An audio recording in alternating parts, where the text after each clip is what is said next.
Have conscious beings from other worlds and realities contacted us? Who are they? What are they looking for? Why don't they show themselves openly? I'm Ricardo González Corpancho. Welcome aboard the Arc of Time.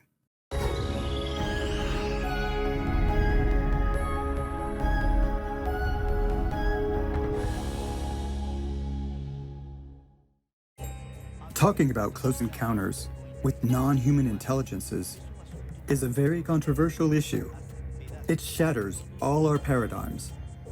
In this first episode of the Arc of Time, I've decided to address this exciting topic from my own personal experience.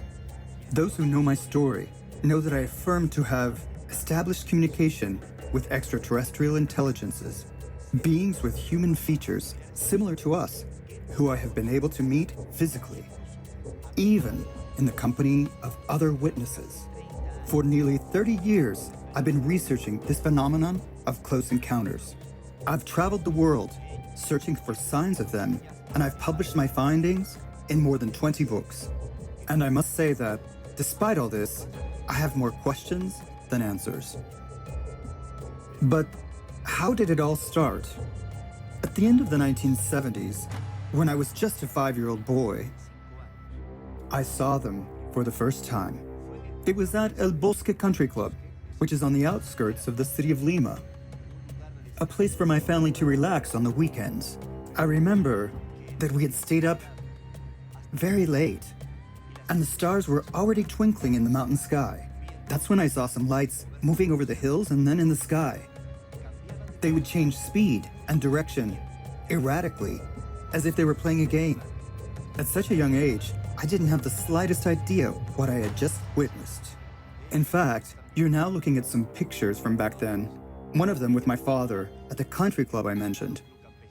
I remember that these first experiences were accompanied by dreams that were strange, very lucid, very clear, where I saw myself in the garden of our house talking to, although this sounds like a delirium, an extraterrestrial child. A bald child with big eyes who had descended in a type of metallic egg, you could say. He was a kind of cosmic friend. Was it just a child's imagination triggered by the sightings of these lights? After these first experiences, there was a long silence until the summer of 1988. On that occasion, the sighting that I witnessed in Lima happened in broad daylight. It was a very shiny object that moved silently towards the Pacific Ocean. Seeing it, I admit that I experienced a wonderful feeling in my chest. A strange joy, as if I had always known all of this. I was not the only witness. Throughout that year, 1988, different media outlets in Peru reported sightings all over the country. That's when I started to investigate. But I must admit that, after a time, I gave up my ambitions to find out more about UFOs.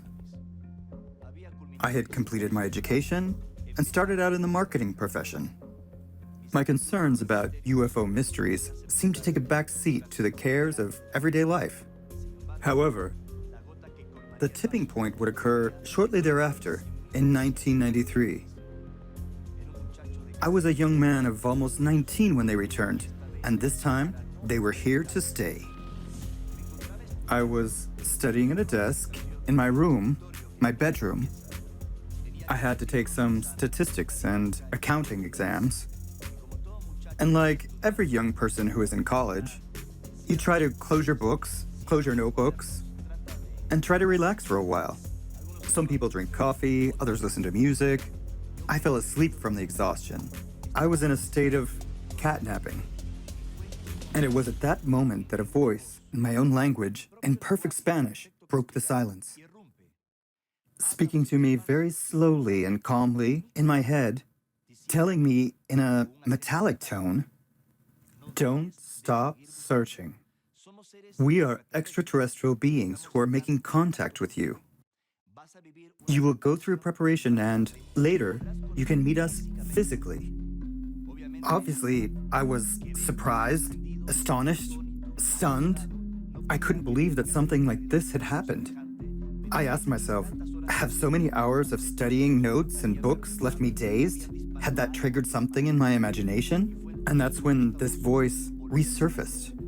It arose again in my mind and asked me, "Do you need proof? Climb to the rooftop terrace of your house, and there you will see us." I had nothing to lose, and as I have said in different interviews and in the media, I went up to the terrace. Along with my family, we saw a luminous object that emitted very bright, reddish energy descend on the house without making any noise at all. We were all astonished. The object then moved toward the mountains, Lima's mountain range, and we lost sight of it. A few days later, media outlets spoke of a wave of UFO sightings in Peru. That is to say that this alleged mental contact with an intelligence that introduced themselves as an extraterrestrial had been confirmed with a sighting. But who were these beings? Where did they come from? How could I find answers about what had happened to me? Something incredible happened. After this amazing encounter with a UFO on the terrace of my house in the city of Lima, I was on my way to the testing center to take the exams that I mentioned. I was crossing a bridge in the Miraflores area, which is where I went to school, when a woman, right in the middle of the Benavides Bridge, an older woman approached me, and out of nowhere, she asked me, "Do you know that the brothers of the cosmos are waiting for you to make a decision?" I was surprised. How is it that this woman knew that I had just witnessed with my family the appearance of an object over my house? And this experience was preceded by an alleged telepathic message. This woman immediately gave me a handout, a flyer, announcing a series of presentations in Lima on the UFO phenomenon. Although it sounds dreamy, I took it as a sign. I decided to follow my intuition, and I went to that ufology conference in Lima. And there I heard other testimonials, other people, who also affirmed to have had these same close encounters, these inexplicable sightings and experiences. I continued my research, and I tried to understand what was happening to me. That's how it all started. That is how I discovered that these contacts had been happening in Peru since ancient times. I was one of many contact witnesses. I was able to track that this program of communicating with non-human beings had begun in the Andean region of Ancash. I'm referring to a very concrete case that I have disseminated worldwide, the mystery of those called the Apunians. I traveled repeatedly to the Andes, attempting to trace this story. A story that had begun with ordinary witnesses, sheep herders and farm people of the Blanca mountain range. According to my research, there were reports of close encounters with beings with human features, described as quite tall, over 6.5 feet in stature. These creatures, men and women, dressed in a kind of metallic suit, tightly fitting their slender and proportionate bodies. Appearing in the Andean highlands, between 13 and 16,000 feet in altitude. These sheepherders and farmers of Ancash that I mentioned had met with them. And seeing that these beings came out of the mountains, they called them, as I said, Apunians. The term Apu is ancient. It is native Quechua, meaning something like protector, a belief that has been maintained until today in Peru, to describe the energy of protection from the mountains. And since these beings had emerged from those mountains, the farmers called them the messengers of the Apus, or Apunians. But they actually were an advanced extraterrestrial civilization, which, according to their messages, had settled in the Blanca mountain range of Ancash thousands of years ago. They had underground bases within the great snow-capped mountains, among them Huascaran. I dare to say that close encounters in Peru started back then, in the decade of the 1950s. Some researchers, such as Richard Greenwell, lived in Peru and echoed these news, publishing books and articles about UFO sightings in the Peruvian Andes. Above all, an image from the 1960s where some objects appear, right in the area that I'm describing, the Blanca mountain range. These are the Yungay UFOs. These images, which date back to 1967, would have taken place someplace in these mountains, were widely reported in the media. In addition to Greenwell, U.S. Air Force Colonel Wendell Stevens, as well as the Spanish journalist and researcher J.J. Benítez, investigated this case. They came to the conclusion that the images were authentic. According to Ancash contact witnesses, these beings were trying to get people's attention because something incredible was going to happen in this region. And that was the case 3 years later with the Great Earthquake of 1970, which claimed the lives of over 50,000 people. It is believed that this incident, an intense seismic movement that caused an avalanche on the Blanca mountain range, could not be avoided by these extraterrestrials. But they were trying to create awareness in the people of these villages so that they could evacuate. One of the contact witnesses of that time, Vlado Kapitanovic, a Yugoslav who had fled from the Second World War to live in Peru and worked as a plant technician at the hydroelectric plant in Huallanca. In Pato Canyon, he had spoken to the mayors and even to a justice of the peace and Yungay authorities, so that, according to the messages of these beings, the region could be evacuated. But they wouldn't listen to him, and Yungay was buried. That's when Vlado Kapitanovic decided to speak publicly to the Peruvian media about his close encounters with these beings. Kapitanovic, as I have said in other interviews, had been initiated by farmers and shepherds of Ancash, whom I mentioned. Then, he broke his oath of silence that he had made with these humble people of Peru to tell his story. This was the beginning of public close encounters in Peru. In the 1950s and 60s, we find a lot of reports, not only of UFO sightings, but of close encounters. And Latin America was really a crucible for these experiences, and not only in Peru. For example, at the end of the 1960s, María del Socorro Pérez, better known as Marla, affirmed to have had meetings with extraterrestrials in her native Mexico. She combined the information that she had received from these beings with her research in spiritual and esoteric groups, and created a preparation system based on techniques for concentration, meditation, including information that allowed her to help people to heal. It is well known in Mexico that Marla offered seminars to doctors and specialists to help them with this information that she had received from extraterrestrial entities. Marla's information also reached South America and other parts of the world, affecting the first Spanish-speaking contact groups. A very specific case is that of Costa Rican engineer Enrique Castillo Rincón, who, at the end of the 1960s, observed unidentified flying objects in Costa Rica, where he was working as a telecommunications engineer. Later, his work took him to Venezuela and to Colombia. And it was there that he prepared himself, thanks to Marla's techniques, based on concentration and meditation that a woman had taken to Colombia, a woman named Karenka. These concentration and meditation techniques that, in modern ufology, some now call close encounters of the fifth type, or the sci-fi protocol, already existed in Latin America for many decades. Following these techniques, Enrique Castillo Rincón managed to receive a message to experience a close encounter invited by the extraterrestrials in the month of November 1973.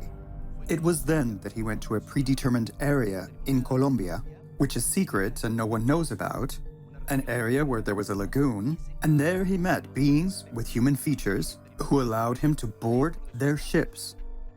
Castillo Rincón is considered one of the most important contact witnesses of Latin America. He has been researched by important scholars like J. Allen Hynek and Dr. Jacques Vallée, and in fact, according to the testimony of Enrique Castillo Rincón, back then he was administered sodium pentothal, also known as truth serum, here in the United States, and he could not have lied about his close encounters with Chromacon, Christamark, and other entities who, allegedly, came from Pleiades. You may wonder, and how is all of this related? These alleged close encounters in Mexico, or in Colombia with Castillo Rincón, with the story I'm narrating from Peru, because groups came to Lima linked by this information, the techniques for contact, for meditation, to generate extraordinary states of consciousness, to seek out a message with these beings. And they interacted with the first ufology research group in all of the Americas. I'm referring to the Peruvian Institute of Interplanetary Relations, a very pompous name, the IPRI, which had been founded by the great researcher José Carlos Paz Garcia Corrochano. It was then that this information became part of this ufology group, which began to try to receive messages or communication according to the protocol that Enrique Castillo Rincón and his groups had followed already in 1972 and 1973. But that's not all.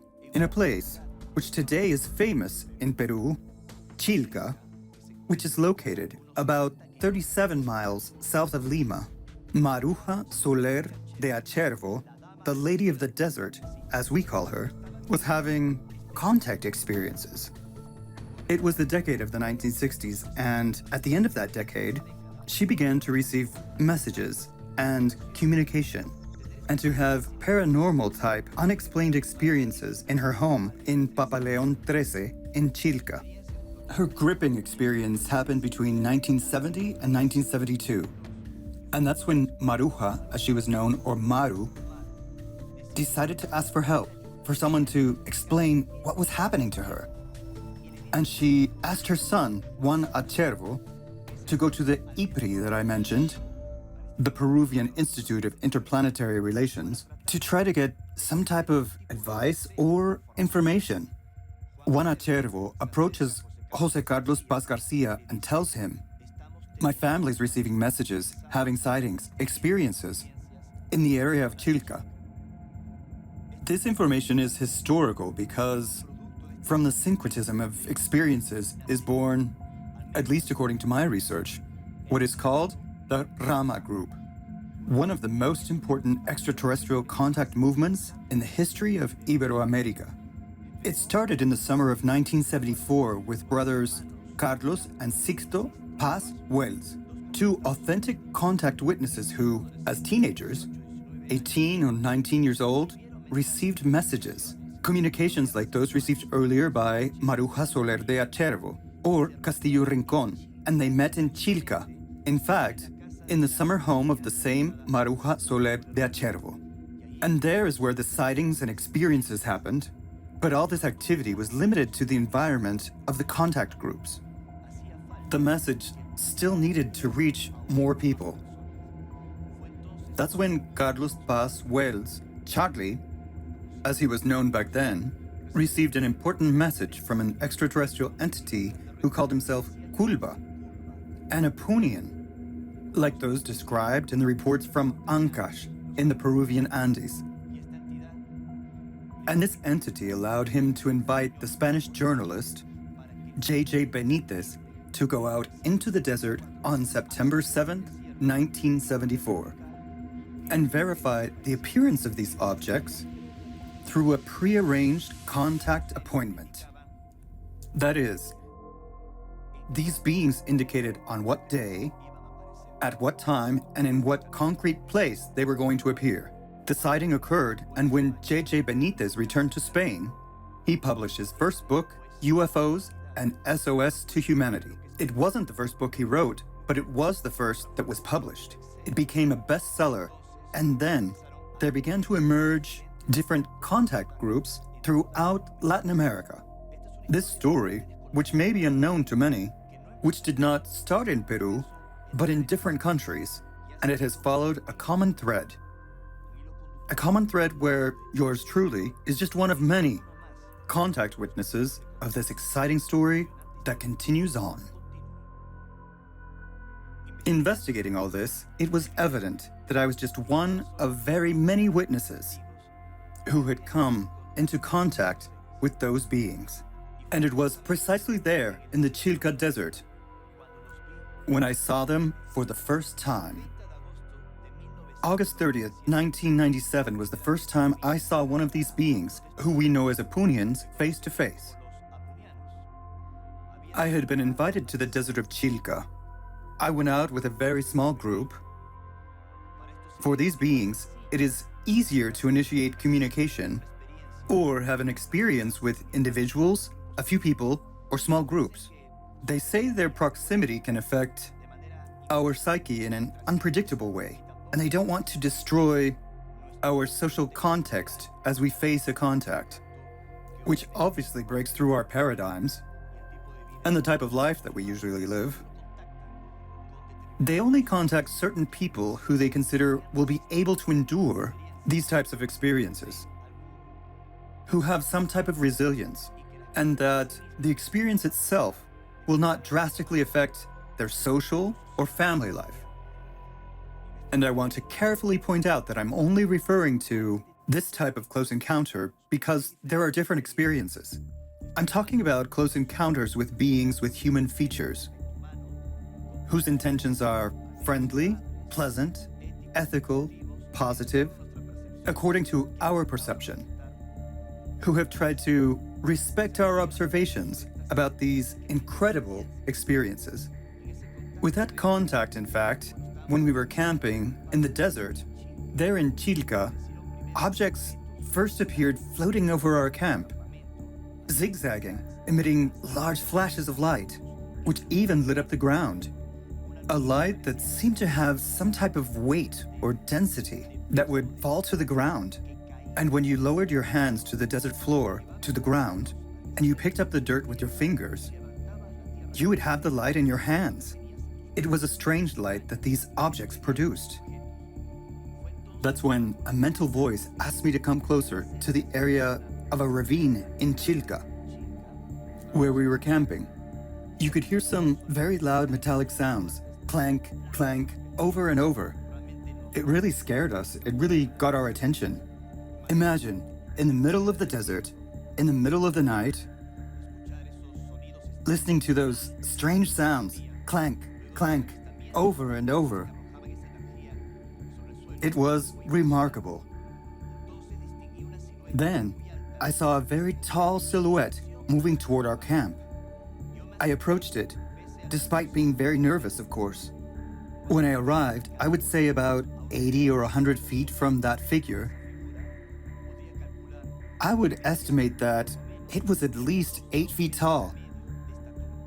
Truly a giant. This being, with human features, was dressed in a type of metallic silvery suit. I could see the color because a ring of light illuminated the ground around his feet, which traveled from the ground up.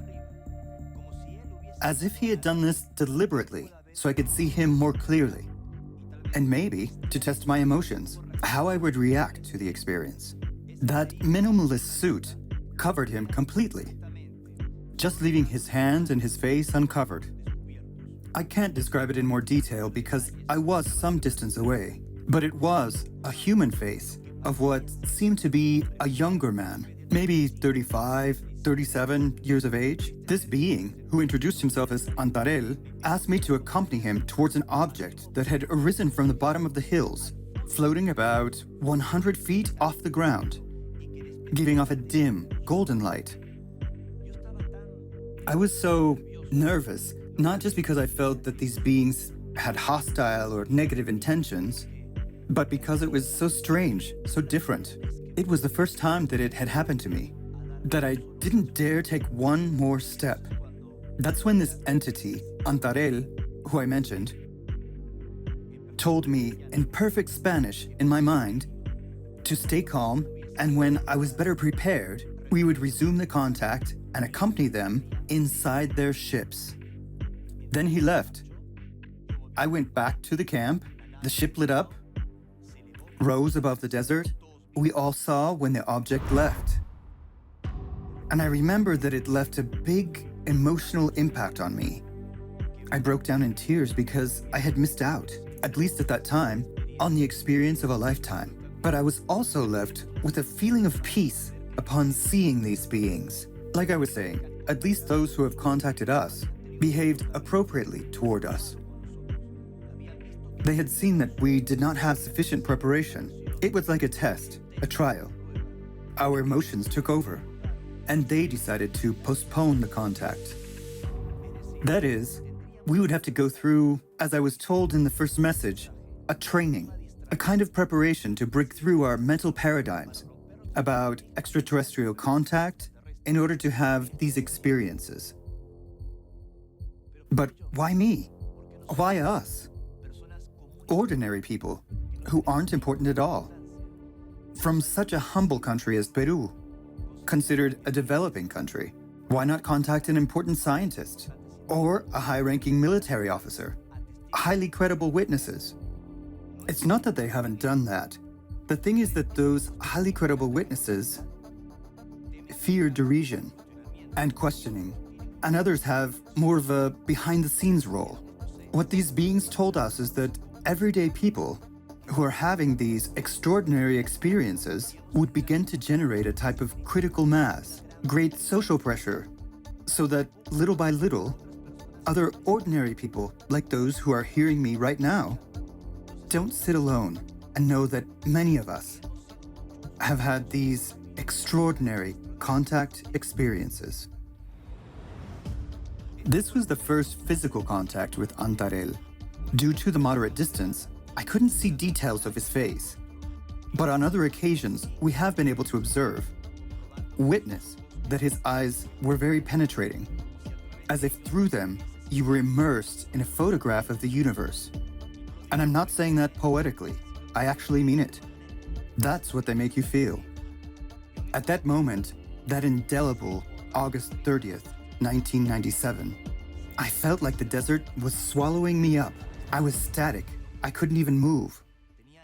My heart was pounding. Even though I knew that these experiences were authentic, and I had had some previous experiences, these sightings I discussed, the telepathic messages, everything changes. Everything is very different when you meet them face to face. You say to yourself, it's an overwhelming verification that this is true. How do I go back into the world? How do I tell people that I went through this? There is no turning back because I saw them. But I decided to take charge and tell my story. So, what do they want from us? According to their messages, various groups of extraterrestrial origin are already living with human beings on the planet. They do not officially introduce themselves because they are observing, in silence, our process of learning and evolution, and they don't want to interfere directly in it. Apparently, when ancient extraterrestrial visits did so, in the remote past, the results were not what was expected, and they want to avoid having that problem be repeated. For now, their contact is occasional and very isolated, with the precision of a surgeon, you could say, connecting with, as I mentioned, ordinary people, as part of this program of anthropological study, but at the same time to begin to develop a movement of witnesses, pushing toward great revelation. And this revelation should be gradual and controlled. Throughout these years, I've delivered evidence of our contact experience, to the point of having invited, on 8 occasions, journalists and renowned UFO phenomenon researchers to pre-scheduled sightings. That is, these beings, as I already mentioned, can indicate the place, the date, and the time of the sighting, so that this may be corroborated by specialists. Among the most famous cases, I could mention Rob Freeman, Grant Cameron, the Italian Ufology Network, and especially Paula Harris, former assistant of the father of ufology, U.S. astrophysicist J. Allen Hynek. She didn't just go with us to a pre-programmed sighting in Northern California on mystical Mount Shasta, but also in that unforgettable year of 2014, Paula Harris was able to meet this same Antarel in person when he appeared to her and a large group of witnesses, an experience that has been heard around the world. Because Paula Harris, being a close encounter and ufology researcher, especially with highly credible witnesses, ended up also becoming a witness herself. And that's what this issue does. It breaks through your paradigms and tells you that in order to understand this phenomenon, you have to experience it inside yourself. This is a brief synthesis of my story, which is part of the history of contactism in Latin America. In my case, a path that has not been easy at all. In fact, due to my exposure to public media when I was very young, I was fired from my job. I was a science and medicine commentator. However, I defended my truth and I have moved forward, dedicated full-time to investigate and disclose this secret that makes many people uncomfortable. A secret that links these beings with the actual origins of humanity. We will unveil this in upcoming episodes.